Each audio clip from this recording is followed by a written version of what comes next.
Seigneur Dieu, merci pour ce moment merveilleux. Merci pour ce moment favorable que tu nous accordes encore ce soir pour partager ta parole avec tous.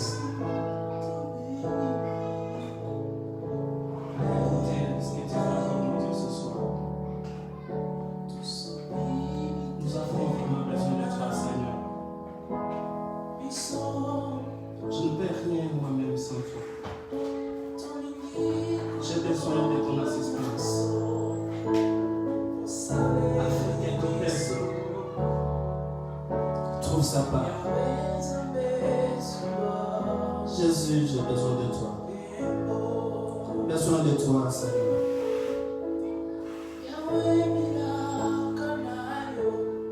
Qui est comme toi, Seigneur? Qui est comme toi, Jésus?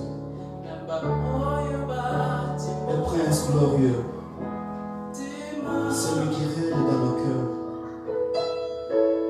le seul en qui nous croyons. C'est toi et toi seul, Seigneur. Il n'y a que toi, Seigneur. Il n'y a que toi, Seigneur. Reçois la gloire cette toi. Reçois la gloire éternelle. Alléluia, alléluia. Il n'y a que toi, il n'y a que toi. Dans notre vie, il n'y a que toi, Seigneur. Nous n'avons que toi à adorer, nous n'avons que toi à louer, nous n'avons que toi à célébrer, Seigneur. Reçois la gloire ce soir. Reçois l'honneur. Reçois l'honneur, cher Dieu. Alléluia. Tu es incomparable, Seigneur. Tu es incomparable. C'est le Saint-Esprit qui nous aide à sauver ta profondeur. Le Saint-Esprit nous aide à sauver la profondeur de Dieu. Alléluia. Reçois la gloire, Seigneur. Alléluia, alléluia. Nous avons besoin de toi pour ces cultes, pour cet enseignement, pour cette étude. Nous avons vraiment besoin de toi, Jésus. Seul je ne peux rien. Seul je ne saurais pas y arriver. Mais avec l'aide du Saint-Esprit, avec l'apport du Saint-Esprit, nous y arriverons ensemble. Et ton peuple sera servi ce soir. Alléluia, alléluia. Oh Jésus. C'est lui qui nous a rachetés. C'est lui qui a accepté de laisser le trône, Seigneur. Il a accepté pour que nous soyons sauvés. Il a accepté de s'humilier. Il a accepté de s'humilier. Afin que par son humiliation, nous soyons sauvés. C'est pourquoi nous t'adorons. C'est pourquoi nous disons merci pour ce sacrifice. Nous disons merci, Dieu. Merci, Jésus. Merci, Jésus. Règne dans nos cœurs encore. Règne dans nos cœurs. Au nom puissant de Jésus. Je te bénis et je prie. Amen. Amen. Bien-aimés dans le Seigneur, je suis très réconforté ce soir de me tenir en devant de vous, vous qui nous suivez déjà. Je suis rempli de joie. Je suis personnellement touché par la parole de ce soir que Dieu a envoyée dans nos cœurs. Soyez bénis, vous qui nous suivez, et j'espère qu'ensemble le Seigneur pourra faire de grandes choses. Je le sais.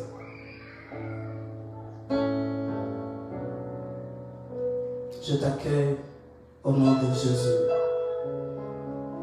laisser le Seigneur puisse semer quelque chose dans ton cœur ce soir.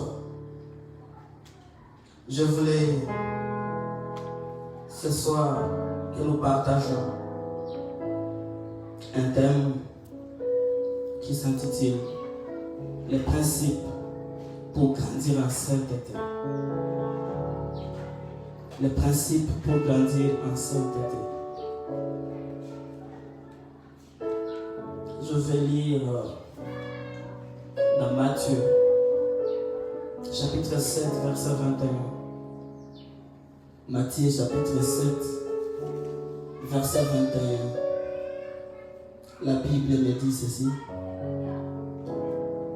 Ceux qui me disent Seigneur, Seigneur, n'entreront pas tous dans le royaume des cieux, mais celui-là seul qui fait la volonté de mon Père qui est dans les cieux. Amen. En lisant ce verset, je me suis posé la question, c'est quoi alors la volonté de Dieu? Parce que la Bible dit, seule la personne qui fait la volonté de mon Père, la volonté de Dieu, c'est seulement cette personne-là qui entrera dans le royaume des cieux. Il n'y a que cette personne-là. C'est quoi alors la volonté de Dieu? Quand je sonde l'écriture dans 1 Thessaloniciens,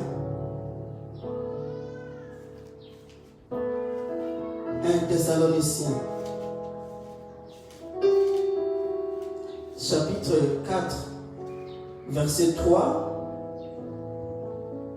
4, verset 3, la Bible dit ceci. Ce que Dieu veut, c'est votre sanctification. C'est que vous vous absteniez de l'impureté. En allant au verset 7, car Dieu ne nous a pas appelés à l'impureté, mais à la sanctification. Quand je souligne le 3e verset, la Bible dit, ce que Dieu veut, c'est votre sanctification. Il y a alors le vouloir de Dieu dedans. Il y a alors la volonté de Dieu. Et donc je peux dire que la volonté de Dieu, c'est notre sanctification. C'est ta sanctification. C'est la sanctification de tout le monde. C'est ça la volonté de Dieu. Je peux alors dire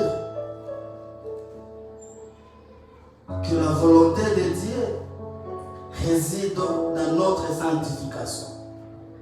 Et donc, c'est seulement les saints, celui qui vit la sanctification, celui qui vit la sainteté, c'est seulement cette personne-là qui héritera les royaumes des cieux.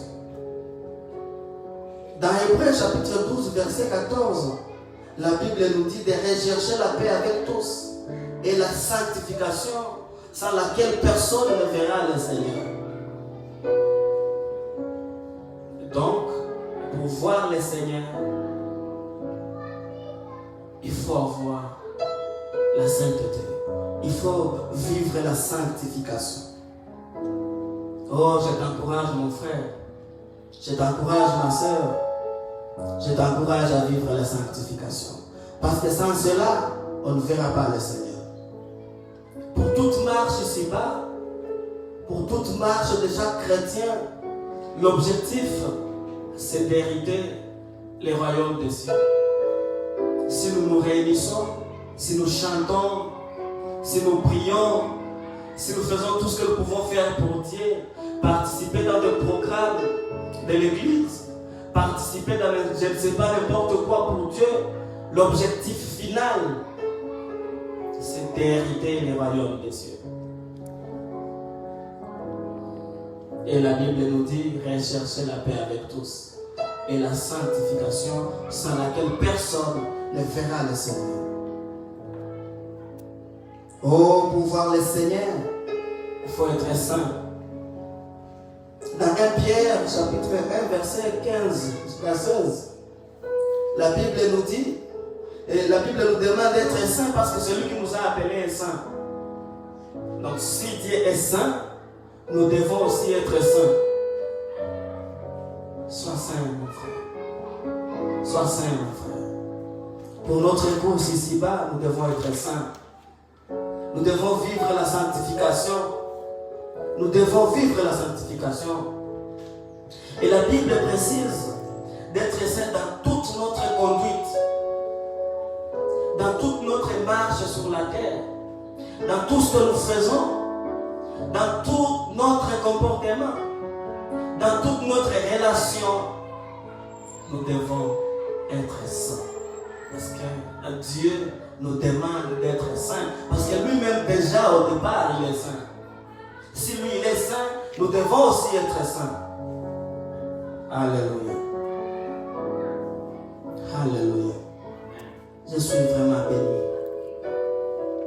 Alors, une question m'est venue en tête. Je me suis posé une question.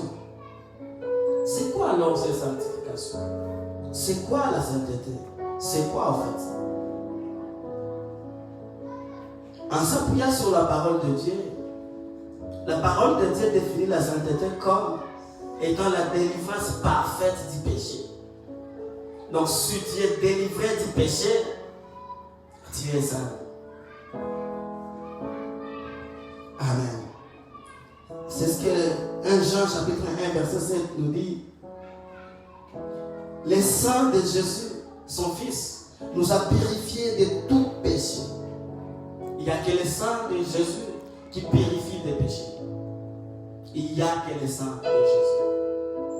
À l'époque, dans l'Ancien Testament, les gens tuaient les animaux pour être purifiés. Mais ce qui est sûr à l'époque, le sang des animaux couvrait les péchés. Mais seulement le sang de Jésus a ôté les péchés. Donc nous qui avions des péchés, le sang de Jésus a ôté notre péché. La sainteté est la délivrance parfaite du péché. Et cela est l'œuvre de Christ. C'est seulement Dieu qui permet, c'est seulement Dieu qui purifie l'homme de son péché. Peu importe ce que tu peux faire, tu peux chercher par tous les moyens, il n'y a que Dieu qui purifie les péchés. Ça c'est vraiment l'œuvre de Christ. Lorsqu'il est venu sur cette terre, son objectif était de nous sauver de notre péché. Alléluia. Ah, je te remercie Christ pour ce travail que tu as fait sur la croix. Tu es venu pour ôter notre péché. Je te glorifie pour ça.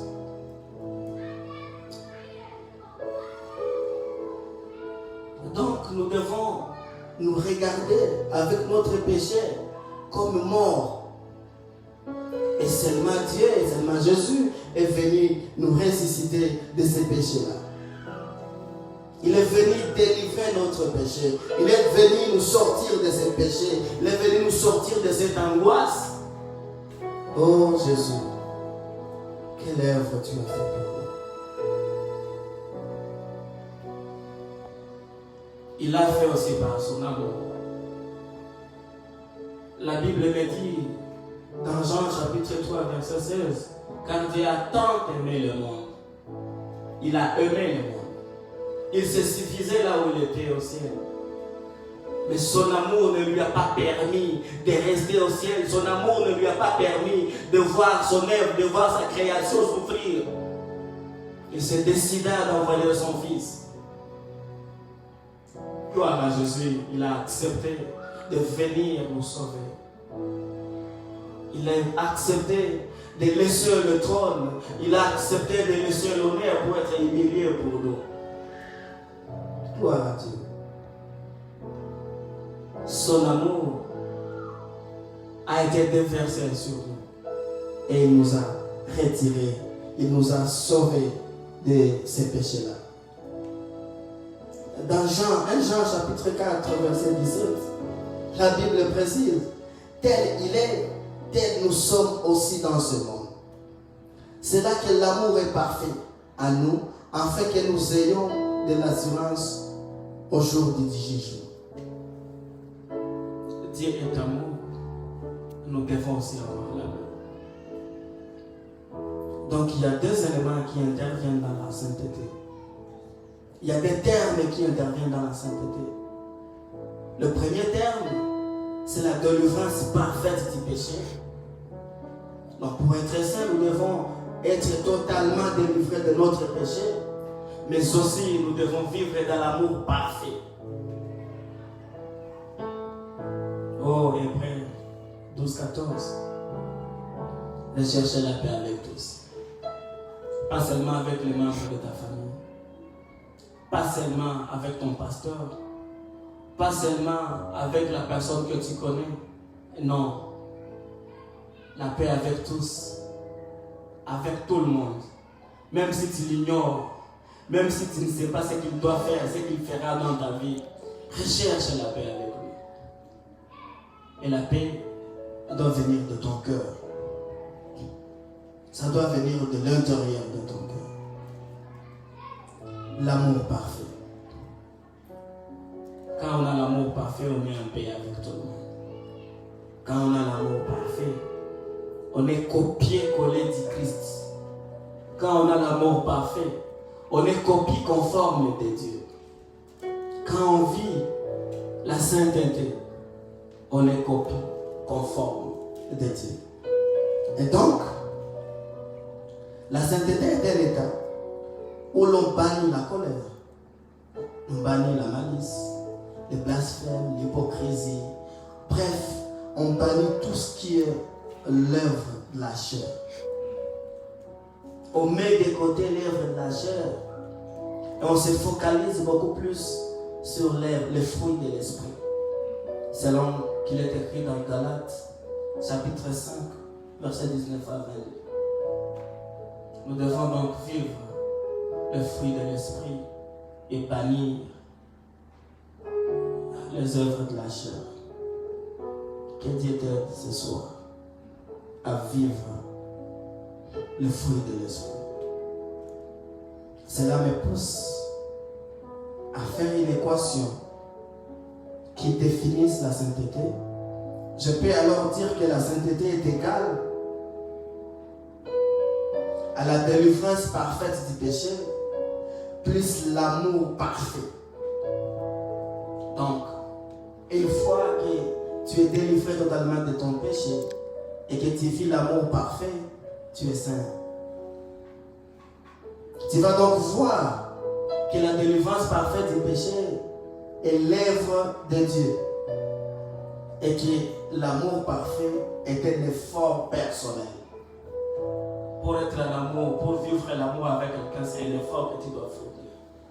Même si la personne est ennemie, même s'il te cause du tort, même s'il te fait du mal, fais de ton mieux pour être en paix avec lui. Fais de ton mieux pour vivre l'amour avec lui. Seulement, Jésus est venu nous sauver. Il a accepté de laisser son trône pour nous. Je disais que je dois parler sur les principes pour grandir en sainteté, mais je devrais d'abord définir la sainteté. Donc, en résumé, je l'ai déjà dit, la sainteté est donc l'équation par laquelle il y a la délivrance parfaite du péché et l'amour parfait. En sondant mes livres, j'ai remarqué qu'il y a 4 sortes de sanctification. Il y a la sanctification que nous appelons la préconversion, c'est-à-dire avant d'être sauvé, quelqu'un est sanctifié. Une personne est mise à part dans une position privilégiée, extérieure. Et c'est ce que nous dit 1 Corinthiens chapitre 7 verset 14. Là, on voit un exemple où un mari est un croyant, mais est sanctifié par sa femme croyante. Donc là, c'est la sanctification qui précède la conversion. Il y a aussi la sanctification de la position. chaque fois que quelqu'un naît de nouveau, sa position est celle de la sanctification en vertu de son union avec Christ. Cela signifie, lorsque Christ pardonne tes péchés, lorsque tu acceptes de recevoir Christ, tu es directement sanctifié. Et là, c'est une sanctification de position. Quand nous recevons Christ, nous sommes sanctifiés. Il y a aussi la sanctification progressive. C'est une sanctification que nous vivons, nous chrétiens. Chaque jour, à chaque instant, à chaque moment, nous devons nous sanctifier. Et cette sanctification, sa fin, c'est lorsque nous rencontrerons Christ. Lorsque notre souffle quitte, lorsque quelqu'un décède, ou lors de l'enlèvement, lorsque nous partons, cette sanctification prend fin. Et c'est un but que tout chrétien doit poursuivre. Tout au long de sa vie, nous devons suivre, nous devons avancer dans cette sanctification. Et la dernière sanctification, c'est la sanctification parfaite. Là, c'est lorsque nous serons avec Christ dans le ciel. Là, il n'y aura pas de péché. Il n'y aura pas de souci. Nous les ressemblerons à 100%. Sur la terre, nous faisons l'effort pour les ressembler, mais avec la sanctification parfaite, nous serons déjà saints à ce niveau, même niveau que nous. Parce que la Bible nous dit, nous les ressemblerons. Que le Seigneur nous aide à y arriver dans notre vie. Que le Seigneur intervienne pour ta vie, pour ma vie, pour qu'on les ressemble un jour. Ne sois pas parmi les gens que Dieu dira, je ne t'avais jamais connu. Je ne t'avais jamais connu. Tu as chanté, tu as prié, tu as prêché, tu as fait tout ce que tu avais fait. Mais à la fin, il te dit, je ne t'ai jamais connu. C'est seulement un saint qui sera accueilli dans son royaume. 3 problèmes qui nous empêchent de grandir en sainteté. Il y a 3 problèmes. Le premier problème, c'est que dans notre lutte contre les péchés, nous nous attachons beaucoup plus sur nos victoires. Nous ne voyons que notre effort personnel en mettant Dieu de côté. Et lorsqu'on met Dieu de côté, ça devient difficile d'être sanctifié. Parce que d'abord, la sanctification commence par l'œuvre de Christ. Nous pensons que nous-mêmes, nous pouvons vaincre les péchés. Je te dis non. Dieu, ou Christ, nous aide à vaincre les péchés. Nous devons nous focaliser beaucoup plus sur Christ. Nous devons nous attacher à lui. Nous devons voir Christ. Le deuxième souci, c'est que nous pensons que la sainteté, c'est atteint sans effort. Nous oublions ou nous minimisons notre responsabilité dans la sainteté.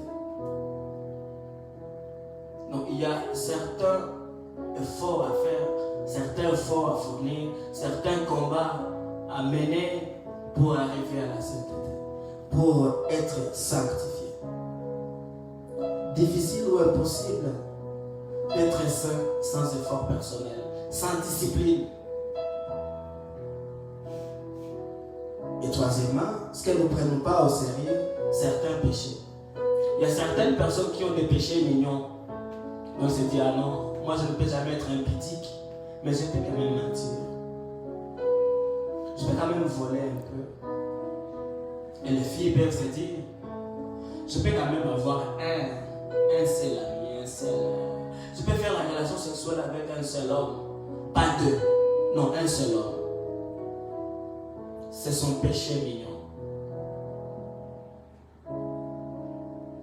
C'est compliqué. Je voulais te dire ce soir que toute tolérance vis-à-vis du péché est compatible avec une vie de sainteté. c'est difficile de tolérer les péchés et de dire que tu es saint. Très difficile. Impossible. Un saint ne tolère pas le péché. Un saint ne vit pas le péché. Un saint ne fait pas le péché. Tu ne dois pas avoir de péché mignon. Ça, c'est propre à moi-même.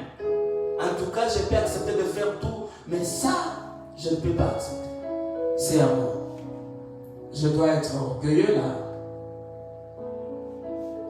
En tout cas, moi, c'est inné à moi. C'est inné à moi. L'orgueil là est inné à moi.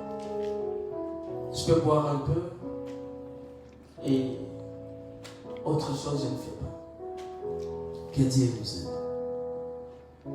Que Dieu nous délivre de ces péchés mignons. Si, mon frère ou ma soeur, tu as des péchés attachés à toi, tu as des péchés que tu ne sais pas laisser, tu as des péchés que tu ne sais pas oublier, regarde Christ. Christ t'aidera à laisser. Mets-toi en Christ, abandonne-toi entre les mains de Christ. Il n'y a que lui qui peut te délivrer de ces péchés-là. Que Dieu nous aide. Nous allons alors voir le principe pour grandir en sainteté.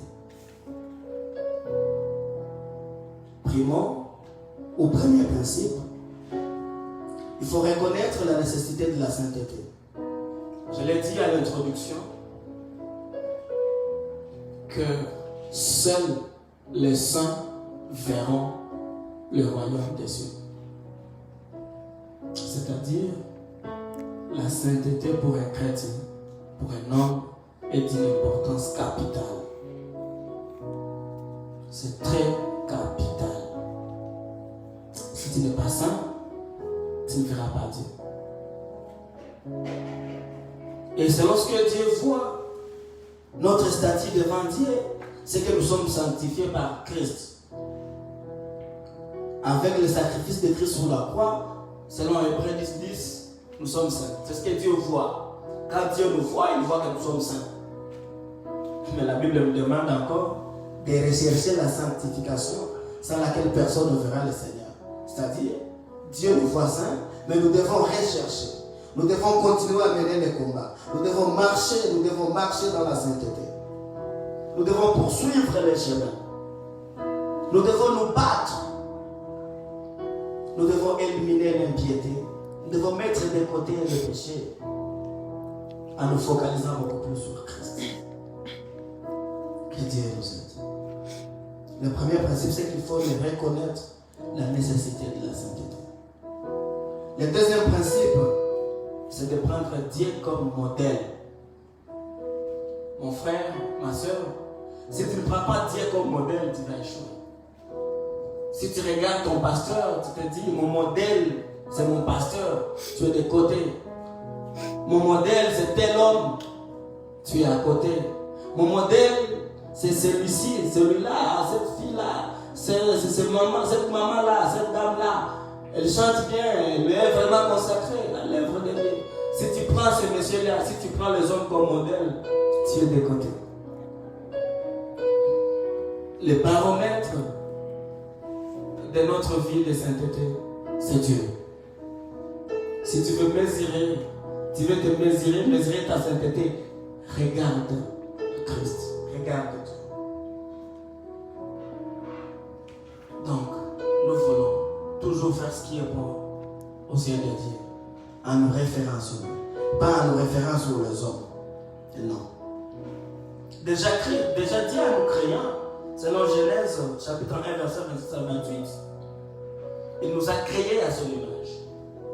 Cela veut dire que nous sommes dans le monde pour refléter ou représenter Dieu. On n'est pas là pour représenter un homme quelconque. On n'est pas là pour représenter un grand pasteur, un évêque, un éminent pasteur. Non. On est là pour représenter Dieu. Et donc, nous devons porter l'image de Christ dans le monde. L'image de Dieu dans le monde. S'il te plaît, porte l'image de Dieu dans le monde. Ne porte pas l'image de ton pasteur. Ne porte pas l'image de qui que ce soit. Porte l'image de Dieu. Seul Dieu pourra nous aider. Et c'est lui notre baromètre. notre entreprise de référence, c'est Dieu. Si tu veux évoluer dans la vie, compare-toi à Dieu. Ne te compare pas à un homme. Cet homme-là peut faillir. Cet homme-là peut aller de côté. Regarde Dieu.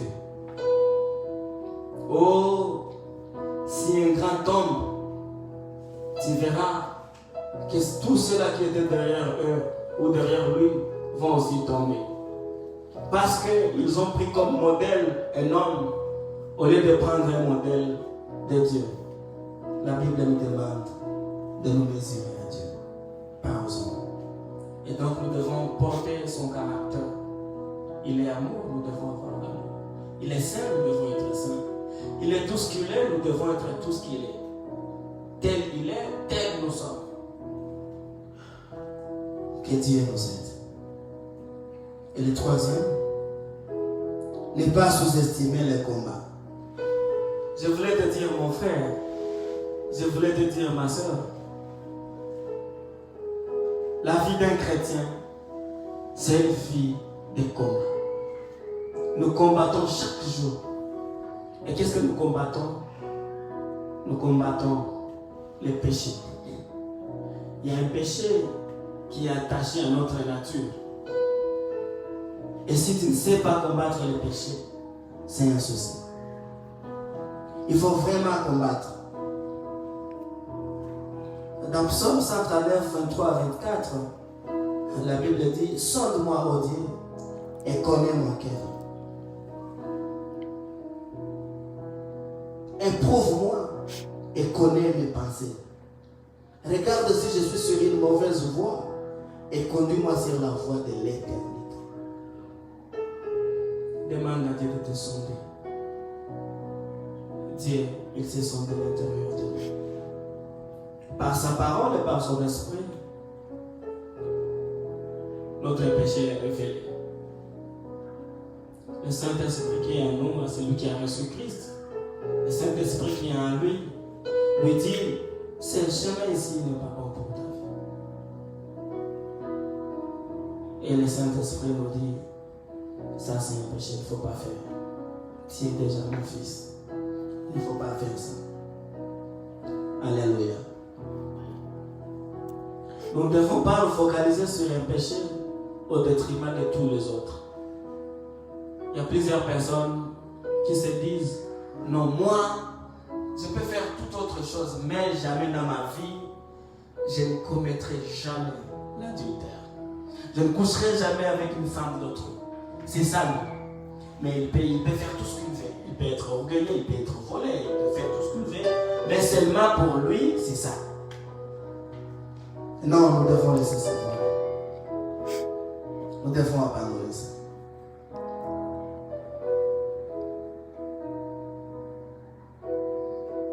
Nous sommes faibles, mais la puissance de Dieu agit en nous. Si tu as Dieu dans toi, il t'aidera à agir. Le quatrième principe, c'est de ne pas minimiser notre responsabilité face au péché, mais face à la sainteté. Tu as une responsabilité. J'avais dit en définissant la sainteté, ce qui a une responsabilité de notre part. Nous devons donc ne pas minimiser notre responsabilité. Je te dis, mon frère, si tu ne t'attaches pas à combattre certains péchés, si tu ne t'attaches pas à vivre l'amour parfait, eh bien tu vas avancer comme ça. Tu vas avancer avec ces failles-là. Si tu ne veux pas être discipliné, eh bien tu avanceras comme ça.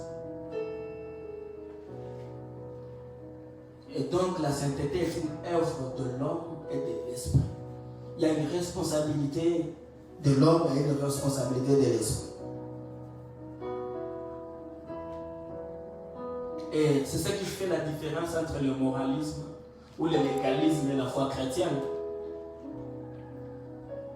Parce qu'avec la foi chrétienne, il y a le Saint-Esprit qui intervient et il y a aussi notre combat. Il y a notre œuvre. Mais avec le moralisme, il s'attache beaucoup plus au moral. Il s'attache beaucoup plus à tout ce qui est légal. Et il laisse le Saint-Esprit ou l'œuvre du Saint-Esprit. Nous devons donc faire mourir les péchés à nous avec la force et la direction du Saint-Esprit. Parce que c'est lui qui donne la vie et la force à nos efforts. C'est là qu'il est écrit dans Philippiens chapitre 2 verset 13.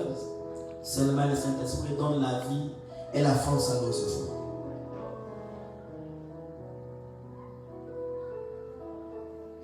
Nous devons alors développer une conviction nourrie par la parole de Dieu.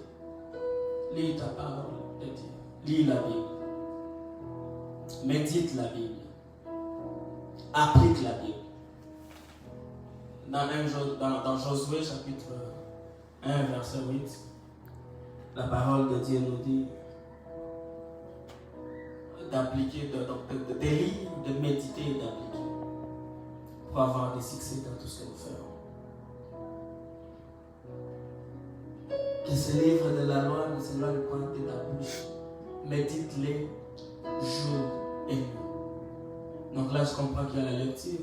Quand on dit que ça ne sort pas de notre bouche, nous devons lire ça, méditer et appliquer. Que Dieu nous aide à ne pas minimiser notre responsabilité face à la sanctification, face à la sainteté. 5e point, tenir notre corps sans liberté d'action. Nous devons donc contenir notre corps. Nous avons tendance à croire que la sainteté se passe uniquement dans nos cœurs ou dans nos pensées. Mais la sainteté se passe dans notre corps aussi. Cela veut dire qu'il y a un certain combat que le corps mène. Il y a un certain combat que nous devons mener pour y arriver. Il y a des choses matérielles et immatérielles. Le corps se charge de tout ce qui est matériel. Et immatériel, ce sont les pensées et le cœur. Notre corps peut devenir un instrument d'injustice. C'est le Romains 6, chapitre 13, ou un Jean 16, qui fait la guerre à l'âme. Notre corps peut faire la guerre à l'âme. Dans l'âme résident les pensées. Et le corps est là pour appliquer. Le corps peut voir une chose et faire appliquer. Voilà pourquoi nous devons contenir notre corps, afin que notre corps ne soit pas l'instrument de notre péché. Nous devons maîtriser notre corps et faire de lui notre serviteur et non notre chef. Mon frère, fais ton corps ton serviteur et pas ton chef. Ton corps doit être ton serviteur et pas ton chef. Que Dieu nous aide. 6e principe, parce qu'il y en a 10, on va terminer au 10e principe, mais nous allons d'abord au 6e principe. C'est bien se nourrir. C'est notre volonté qui nous fait choisir de céder à la tentation ou non, et qui détermine notre caractère et notre conduite. Notre volonté. Nous devons donc apprendre à amener notre volonté à se soumettre et à obéir à la volonté de Dieu. Il y a la volonté de ton corps, il y a la volonté de Dieu. Mais notre volonté doit obéir à la volonté de Dieu. Et la volonté de Dieu veut que nous soyons saints. La volonté de Dieu veut que nous vivons l'amour. La volonté de Dieu veut que nous pratiquions le fruit de l'esprit. Que notre volonté tombe et c'est la volonté de Dieu se manifeste dans notre vie. Tout chrétien qui fait des progrès en cet intérêt est une personne qui passe régulièrement de temps à lire sa Bible. Mais actuellement, les chrétiens ont difficile à lire la Bible. Difficile. Ils ne lisent que leur Bible lorsqu'ils sont dans l'église. lorsqu'un pasteur dit, ouvrons dans Matthieu chapitre 3, verset 4, c'est là qu'il ouvre aussi sa Bible. Ayons le temps de méditer nos Bibles. Ayons le temps de lire nos Bibles. Que Dieu nous aide.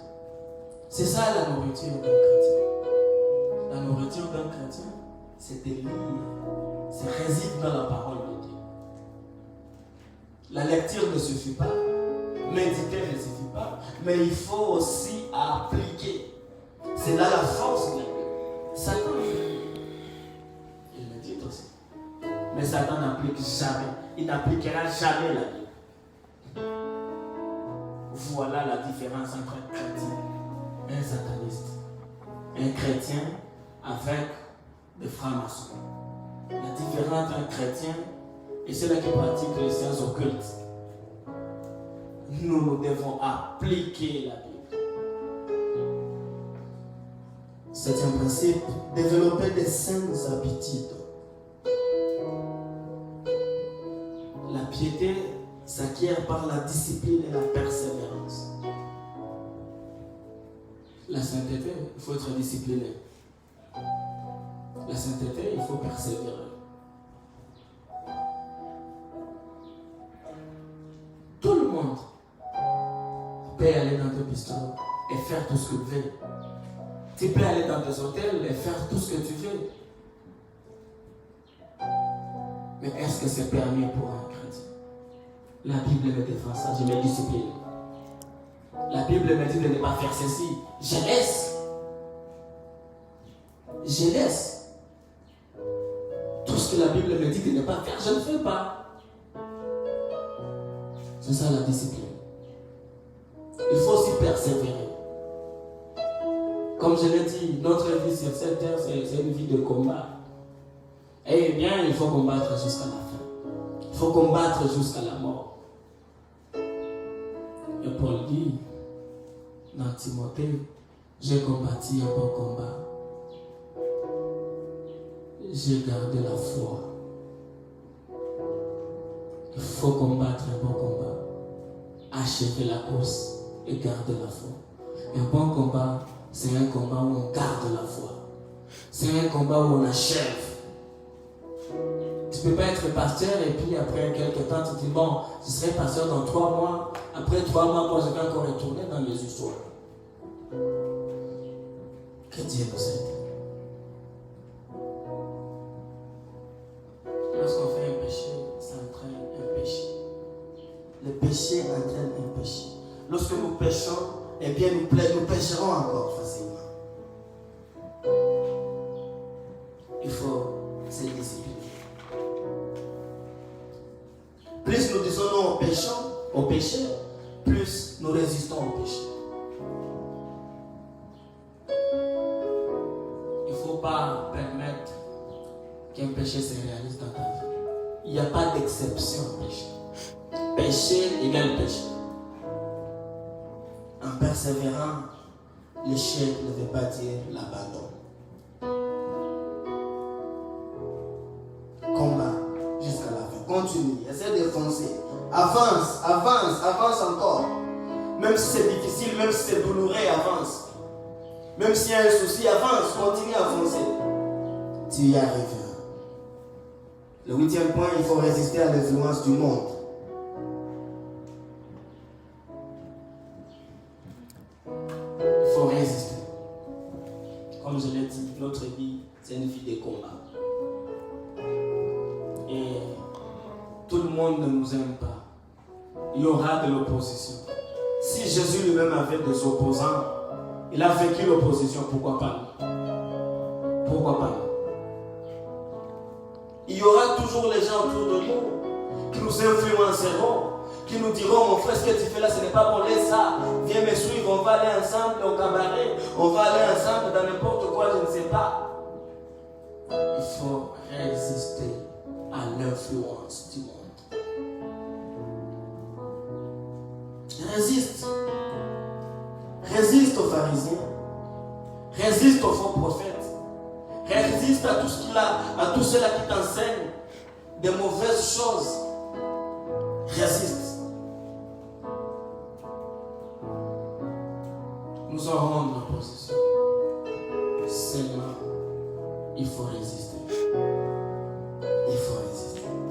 lorsqu'on résiste, on y arrivera. Et la Bible nous dit, celui qui persévérera jusqu'à la fin, c'est celui-là qui sera sauvé. Être sauvé, ce n'est pas recevoir Christ et puis c'est tout, non. On est sauvé du danger. Et notre danger pour un chrétien, c'est le feu éternel. Même si tu as servi Dieu tout au long de ta vie, et puis vers la fin là tu pêches, tu vas au feu éternel, tu n'avais pas été sauvé. On est sauvé du danger. Tu peux passer tout ton temps à servir Dieu, et à la fin tu changes, et aussitôt il revient. Tu es passé, ou tu es parti dans le feu, tu n'avais pas été sauvé. Et Jésus te dira, je ne t'ai jamais connu. Même si à travers toi, il y a plusieurs personnes qui ont été sauvées, mais toi, tu vas au feu éternel. Que Dieu nous aide. Nous devons persévérer jusqu'à la fin. Nous devons résister à l'influence du monde. Nous devons vaincre le péché. Obéir par la joie, le neuvième principe. Obéir par la joie et pour la joie. Plusieurs personnes pensent que quand on est saint, on doit être vraiment dur avec nous. On doit être dur avec soi-même. On doit être comme ça, très rigoureux là. Mais un saint doit être joyeux. Devons voir la joie. La joie doit rayonner dans notre visage.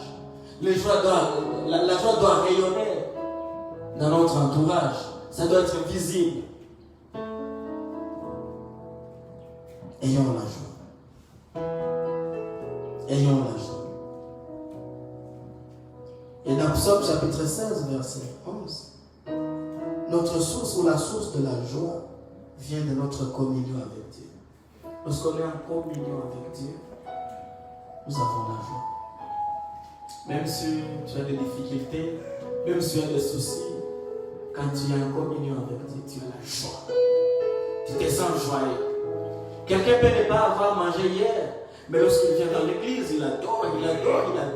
Il y a une connexion qui se fait, il y a une connexion qui se fait remarquer. Et là, il est vraiment joyeux. Tu vas voir quelqu'un en train de louer, en criant. Il est en train de louer, en adorant fortement. Là, c'est la joie. Être saint ne veut pas dire qu'on doit être vraiment très concentré, très dur. Les gens doivent dire qu'on est vraiment trop sérieux là. Nous devons avoir la joie. La Bible nous demande d'être joyeux, de rayonner un jour. Et le dernier point, c'est que nous devons rechercher la sainteté à l'église. Quand je parle de l'église, je ne parle pas de l'église temple. Je ne parle pas de l'église bâtiment. Je parle de ces frères et sœurs qui sont autour de toi. De ces papas et mamans qui sont à côté de toi. Je parle de ces gens-là. Dieu nous a donné son esprit, oui, il nous a donné sa parole, mais il nous a donné aussi nos frères et sœurs. Pour bien grandir en sainteté. Donc il y a une communauté autour de toi. Il y a une communauté autour de toi avec laquelle tu dois partager, tu dois être réconforté, que tu dois encourager, parce qu'on ne doit pas seulement être recevoir des gens, on doit aussi donner. On doit aussi donner. Quelqu'un veut faillir, tu dois l'encourager. J'ai vécu ça, j'ai vécu ça, j'ai vécu ça. Tu l'encourages à demeurer dans la communauté chrétienne, à demeurer, à vivre la sainteté. Que Dieu nous aide. Donc, les pistes qui peuvent nous aider à vivre la sainteté dans notre église, c'est que nous devons être un modèle pour les autres. Nous devons porter les fardeaux les uns les autres. Pas seulement être secouru par les autres, mais toi tu ne secours jamais. Il faut aider les gens autour de toi. Il faut aider les gens à côté de toi. Dieu ne les a pas mis là-bas pour rien. Il y a des personnes vulnérables à côté de toi. Et actuellement, les gens veulent se taper de relations avec les gens de high class, avec les gens de niveau élevé. Mais en attendant, les gens qui sont en dessous de toi, ils seront pris en charge par qui? Il faut aussi dénoncer les péchés dans l'amour. Lorsque tu vois qu'un frère a commis un péché, il faut aller le suivre. Il dit, mon frère, ce que tu as fait, ce n'est pas bon. La parole de Dieu me recommande ça. Ce que tu as fait, ce n'est pas bon. Il faut aussi nous exciter aux bonnes œuvres. Selon Hébreux 10, 24 à 25. Aide ton ami, soutiens ton ami. Et lui dire, mon frère, tu peux faire ça pour le Seigneur. Tu peux faire ça pour les autres. Tu peux aider ton ami. Tu peux faire ceci. Nous devons nous encourager mutuellement. Que Dieu nous aide. Et enfin, nous devons nous rappeler l'évangile les uns et les autres. Colossiens 3,16. Qu'est-ce que vous vous dites? Quand tu es avec tes amis, qu'est-ce que tu les dis? Vous parlez seulement les histoires qui ne cadrent pas avec l'évangile. L'évangile est là. La bonne nouvelle. Sans l'évangile, pas de sainteté possible. Sans la parole, sans l'évangile de Christ, il n'y a pas de sainteté. Que la parole de Christ retrouve alors la place centrale dans nos prédications, nos groupes de maison et nos conversations. Nous avons vraiment beaucoup besoin plus de la parole de Dieu. Que Dieu nous aide. Que Dieu soit avec toi. Vis la sainteté. Si tu veux être enlevé, si tu veux voir le royaume des cieux, vis la sainteté. Mon frère, ma soeur, même si tu chantes bien, même si tu prêches bien, même si tu es connu mondialement, même si tout le monde dit quelque chose de bon pour toi, sans la sainteté, il est impossible de voir Dieu. Oh, je prie Dieu qu'il t'aide. Je prie Dieu qu'il m'aide parce que c'est un combat que nous devons vivre. C'est un combat que nous devons mener. La vie de sainteté. La sanctification dans nos maisons. Jésus, j'ai besoin de toi. Prie avec moi. Prie avec moi. Dis au Seigneur, j'ai besoin de toi. Sans ton œuvre, sans ton effort, je ne saurais pas être saint. Sans ta participation à ôter le péché qui est caché dans moi, je ne saurais pas. Voilà pourquoi j'ai besoin de toi. Voilà pourquoi j'ai besoin de vivre une vie de sanctification, une vie de sainteté. Demande au Seigneur de t'aider. Peut-être il y a des péchés que tu ne sais pas. Que tu ne sais pas. Il y a des péchés que tu commets volontairement. C'est possible. Demande à Jésus. Viens ôter les péchés. Demande à Jésus.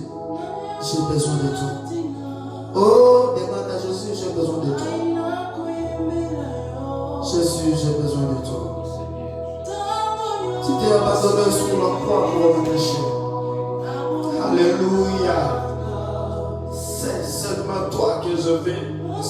Le seul qui peut ôter les péchés. Le seul qui a le pouvoir d'ôter les péchés. Alléluia. Ôte le péché. Sanctifie ton âme. Permets que ton peuple vive la sanctification.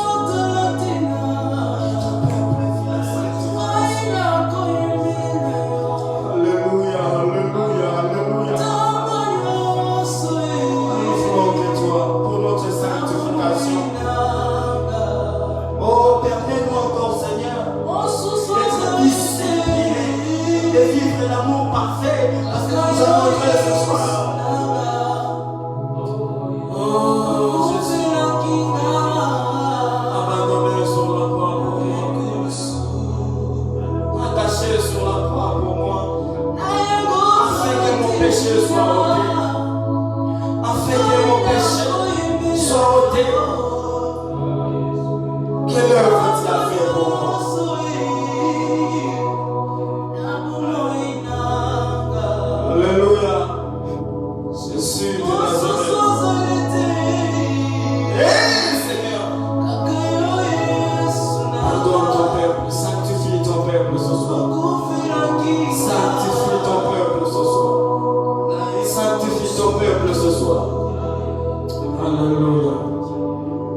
Dieu nous sanctifie. Que le Seigneur te sanctifie. Que le Seigneur ôte ton péché. Que le Seigneur t'aide à avancer dans la sanctification. Que le Seigneur t'aide à mener une vie de combat chaque jour. Jésus, sur la croix, Seigneur. Alléluia. Ce soir, c'est toi. Le seul Dieu. Le seul Dieu. Le seul Dieu. Sanctifie-nous ce soir. Sanctifie-nous ce soir, Père éternel.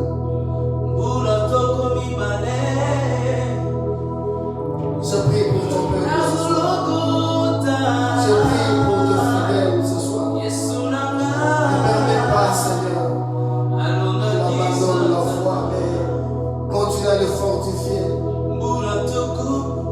Oh, même ceux-là qui ont suivi ces messages, qui n'ont pas encore reçu Christ, Seigneur, tu es le seul qui a le pouvoir de ramener à toi. Ta parole me dit que c'est difficile à une personne d'être ramenée à toi si tu n'as pas attiré vers toi. Attire les gens vers toi. Attire les fidèles vers toi. Attire tous les pécheurs vers toi ce soir. Jésus de Nazareth. Dans notre vie, Seigneur, nous chanterons. Nous chanterons en sainteté. Alléluia.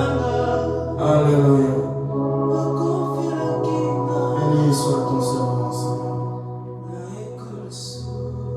Amen. Amen. Amen. Je suis très ravi que le Seigneur nous aide à mener une vie de sanctification, une vie de sainteté, pour qu'un jour on puisse le rencontrer dans son royaume aussi. Si tu n'as pas encore reçu Christ, si tu n'as pas encore reçu Jésus, contacte l'église étoile du matin, contacte-nous, contacte l'église qui est à côté de toi, qui va te ramener, qui va t'aider à recevoir Christ. Que le Seigneur te bénisse, que le Seigneur soit avec toi, que le Seigneur ne te délaisse jamais. Alléluia. Alléluia. Le vendredi à 19h30, nous aurons ce qu'on appelle prière de passion. Rallie-toi à nous. Prions ensemble pour notre sanctification. Prions ensemble pour notre communion avec Dieu. Prions ensemble à 19h30. Nous serons en direct encore pour ce qu'on appelle prière de passion. Que Dieu te bénisse. Nous sommes très contents d'être connectés à notre chaîne YouTube, à notre chaîne Facebook Live, Église Étoile du Matin Goma. Que Dieu te bénisse, qu'il te fortifie. Au nom de Jésus. Amen. Amen.